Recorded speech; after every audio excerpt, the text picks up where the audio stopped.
Good morning साथियों, एक बार फिर स्वागत है आप सभी की अपने YouTube channel AK HD classes में। इस वीडियो में हम बात करेंगे आरआरबी ग्रुप डी के बारे में। बिल्कुल महत्वपूर्ण जो है सामान्य ज्ञान से जुड़े हुए प्रश्न इस वीडियो में शामिल किए गए हैं। बिल्कुल आपको पता है कि एग्ज़ाम डेट जो है अनाउंस हो चुका है। 17 नवंबर से आपके एग्ज़ाम जो है बिल्कुल शुरू हो रहे हैं। तो बिल्कुल लग जाइए और बेहतरीन जो है तैयारी करिए। आप जो है सिलेबस वाइज जो है अपना सिलेबस कंप्लीट कर सकते हैं हमारे चैनल से। आप चैनल पर विजिट करके जो है प्लेलिस्ट आपको मिल जाएगी, जिस पे आप जाकर जो है सिलेबस वाइज पूरा सिलेबस कवर कर सकते हैं और फिर मॉक टेस्ट दे सकते हैं। और रेगुलर ये इस वीडियो की बात करें तो 8 बजे आ रही, तो इसे देकर आप जो है अपनी तैयारी बेहतरीन कर सकते हैं। इसमें कुल 20 प्लस जो है हम MCQ प्रश्न लेकर आए हैं जो कि महत्वपूर्ण होंगे, और ये पार्ट जो है 68 है। तो बिल्कुल वीडियो को कंप्लीट देख कर जाइएगा। चलिए पहले प्रश्न की बात करते हैं, जवाब देने का प्रयास भी आप कर सकते हैं। पहला प्रश्न है कि कौटिल्य का अर्थशास्त्र हमें डैश प्रशासन के बारे में जानकारी देता है। तो किसके जो है प्रशासन के बारे में जानकारी देता है यह पूछा जा रहा है।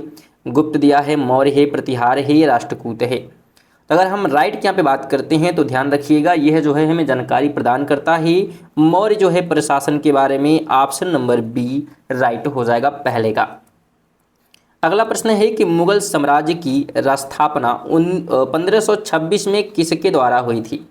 तो मुगल साम्राज्य की स्थापना पूछी जा रही है 1526 में किसने किया। बाबर है, चंगेज़ खां है, दौलत खान है, या इब्राहिम लोदी है। तो राइट ऑप्शन बाबर हो जाएगा, यानी कि ए ऑप्शन बिल्कुल ध्यान रखना है। अगला प्रश्न है कि निम्नलिखित में से किस राज्य की सीमा तेलंगाना से नहीं मिलती है। तेलंगाना से नहीं मिलती, स्टूडेंट बिल्कुल ध्यान रखिए। कर्नाटक, गुजरात, महाराष्ट्र और छत्तीसगढ़ ऑप्शन में दिए गए हैं। तो तेलंगाना से नहीं मिलती है गुजरात की सीमा, बी ऑप्शन राइट हो जाएगा।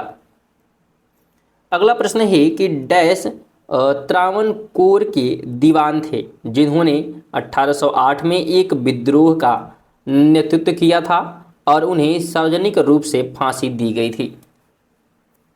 तो बिल्कुल बताना है किसके बारे में बात की जा रही है। तो ये बात की जा रही है वेलुथम्पी के बारे में।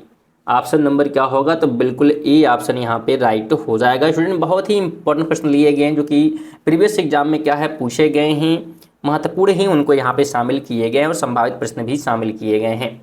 प्रश्न कहता है कि स्टेट बैंक ऑफ इंडिया को किस वर्ष राष्ट्रीयकृत किया गया था। तो किस वर्ष जो है राष्ट्रीयकृत किया गया था, यह क्या है आपसे पूछा जा रहा है। तो बिल्कुल जवाब देने का प्रयास करिएगा, किस वर्ष जो है एकीकृत किया गया। तो एकीकृत किया गया था, बिल्कुल ध्यान रखिएगा, 1900 जो है 55 में। ऑप्शन नंबर डी हो जाएगा अगर हम स्टेट बैंक ऑफ इंडिया की बात करते हैं तो। अगला प्रश्न है कि अखिल भारतीय सेवाओं के निर्माण के लिए कौन उत्तरदायी होता है।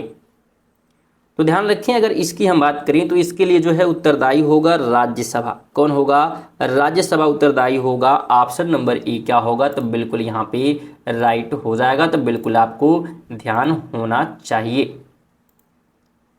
चलिए आगे बात करते हैं अगले प्रश्न की। 7 नंबर है, एक मिनट स्टूडेंट, 7 की बात करते हैं। तो वाणिज्यिक फसलों के मूल्य समर्थन संचालन के कार्यान्वयन के लिए केंद्रीय एजेंसी डैश है।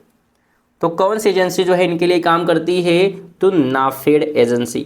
ऑप्शन नंबर डी राइट हो जाएगा 7 नंबर का। स्टूडेंट बिल्कुल वीडियो को अंत तक देख कर जाएं, बीच में छोड़ेंगे तो बहुत सारे जो है महत्वपूर्ण प्रश्न क्या है आपके छूट जाएंगे जो कि परीक्षा के लिए महत्वपूर्ण है। 8 नंबर है कि निम्नलिखित में से कौन सी जो है आयरलैंड की राजधानी है।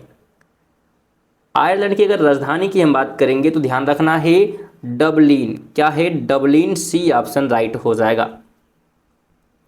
अगला प्रश्न है कि नागपुर डैश के लिए प्रसिद्ध है।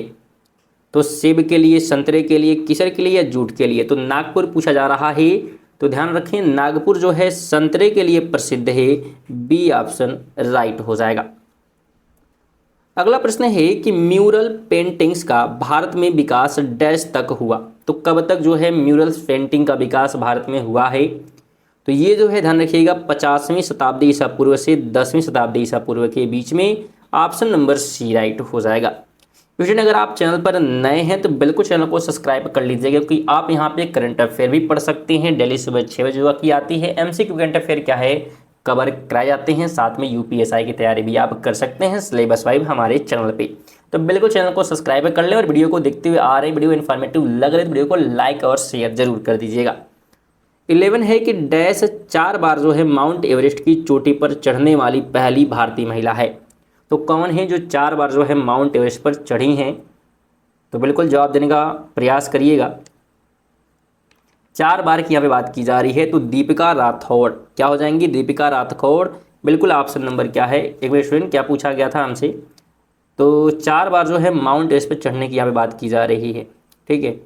तो जो कि क्या है, इंडिया से हैं, भारत में जो है पूछा गया है। तो इसका जो है ऑप्शन नंबर अंशु जो है जमसेंपा होगा, यानी कि सी ऑप्शन होगा। बिल्कुल स्टूडेंट सी ऑप्शन होगा, सी आपको ध्यान होना चाहिए। आगे बात करेंगे तो प्राचीन काल में अमर सिंह द्वारा भाषा के शब्दों का एक जो है शब्दकोश तैयार किया गया, जिसका नाम अमरकोश था। तो किस भाषा में तैयार किया गया है, यह जो है पूछा जा रहा है। तो ये जो है तैयार किया गया था संस्कृत भाषा में। ऑप्शन नंबर बी यहाँ पे राइट बिल्कुल हो जाएगा। आगे बात करेंगे तो इब्राहिम लोदी 1526 में पानीपत की पहली लड़ाई में डैश द्वारा मारा गया। तो किसके द्वारा जो है मारा जाता है? इब्राहिम लोदी। तो इब्राहिम लोदी जो है बाबर के द्वारा मारा गया। ऑप्शन नंबर डी राइट हो जाएगा। अगले प्रश्न की बात करें तो शिवाजी ने 1660 के दशक में हमलों की श्रृंखला का नेतृत्व करने के लिए डैश रणनीति और सैन्य रणनीतियों का उपयोग किया। तो कैसी जो है रणनीति की यहाँ पे बात की जा रही है? तो यहाँ पे बात की जा रही है गुरिल्ला रणनीति की, यानी कि ऑप्शन नंबर सी हो जाएगा।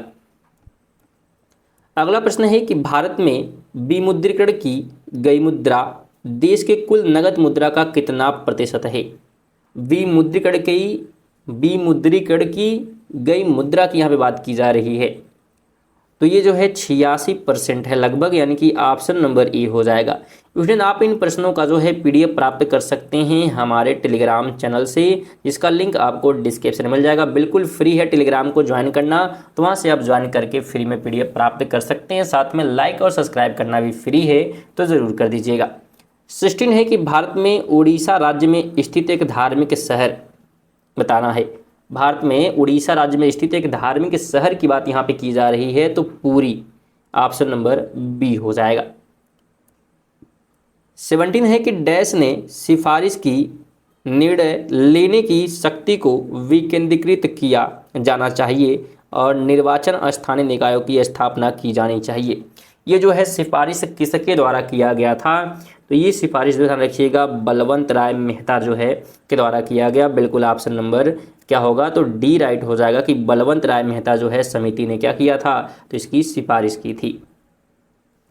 18 की बात कर लेते हैं। तो 18 क्या कहता है कि भारत सरकार क्या है? भारत सरकार की आयकर विभाग द्वारा आय घोषणा योजना वर्ष डैश में शुरू की गई।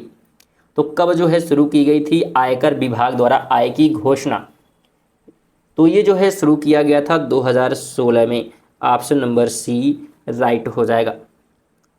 अगला प्रश्न है कि डैश द्वारा लिखित नील दर्पण में अंग्रेजों के हाथों नील की खेती करने वाले किसानों की दशा और उनके शोषण की व्याख्या की गई है। तो किसके द्वारा जो है लिखित है नील दर्पण, बताना है। तो नील दर्पण ध्यान रखिएगा दीनबंधु मित्र के द्वारा लिखा गया है। ऑप्शन नंबर डी राइट हो जाएगा। अगला प्रश्न है कि निम्नलिखित में से कौन सी बेलारूस की राजधानी है? बेलारूस की राजधानी पूछी जा रही स्टूडेंट।